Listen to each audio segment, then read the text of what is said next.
તો વાત કરીએ વડોદરાની, તો વડોદરાના સાવલી શહેરમાં ફરીથી ચોરીનો બનાવ બન્યો છે, જ્યાં નાગરિકોમાં ભયનો માહોલ સર્જાયો છે। શહેરના ગીચ વસ્તી ધરાવતા વિસ્તારમાં આવેલા સૂર્યોદય સોસાયટીમાં જન્મોત્રી દવાખાના નજીક વસતા વોરા પરિવારના મકાનમાં ચોરીની ઘટનાએ ચકચાર મચાવી છે। પરિવાર રાજસ્થાન ફરવા ગયેલો હોવાથી મકાન બંધ હતું અને તદ્દન સુમસાન મોકો જોઈ અજાણ્યા ચોરોએ ઘરમાં તાળું તોડી ચોરીને અંજામ આપ્યો હતો। પરિવાર આજે વહેલી સવારે 5 વાગે પરત ફરી અને તાળા તૂટેલી હાલતમાં મકાન જોયું અને ચોરીનો પર્દાફાશ થયો। ચોરો મકાનમાંથી 2 સોનાની ચેન, 1 સોનાનું ડોક્યું, 5 ચાંદીના પાયલ, 500 ગ્રામ વજનનો ચાંદીનો છડો અને અંદાજિત 1 લાખની રોકડ રકમ મળી આશરે 5 લાખ રૂપિયાની ચોરી કરી ગયા હોવાનો અંદાજ છે। શહેરના વ્યસ્ત અને લોકોથી ભરેલા વિસ્તારમાં ચોરી થવાને લઈને સ્થાનિકોમાં રોષ જોવા મળ્યો છે અને પોલીસ પેટ્રોલિંગ ઉપર સવાલ ઊભા થયા છે। ત્યારે ઘટના અંગે પોલીસને જાણ કરવામાં આવી હતી અને આગળની તપાસ શરૂ કરવામાં આવી છે।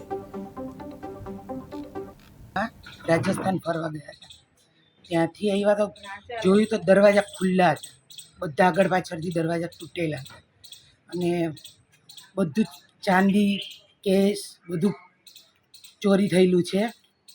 1 લાખ જેવું અને 1 કિલો ચાંદી અને 2-3 ચેન ગઈ છે, અમારી દેરાની જેઠાની ત્રણેયની થઈને। 1 ડોક્યું ગયું છે, 2 ચેન ગઈ છે, બુટ્ટીઓ ગઈ છે। અમે પોલીસ વિભાગને ક્યારના વિનંતી કરીએ, 5:15 છીએ, અત્યારે કેટલા વાગ્યા? તો 12 વાગ્યા, કોઈ એક્શન નથી, કોઈ જ નહીં। થાક ના લાગે અમને? અને તમે કોના માટે છો?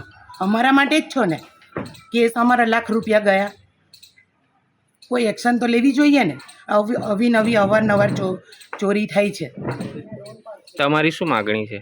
અમારે તો એટલી જ માંગણી છે કે ચોરી કરે છે તો પ્રોટેક્શન આપો બધાને, એવું નહીં કે અમને, પૂરી સાવલીની જનતાને પ્રોટેક્શન આપો।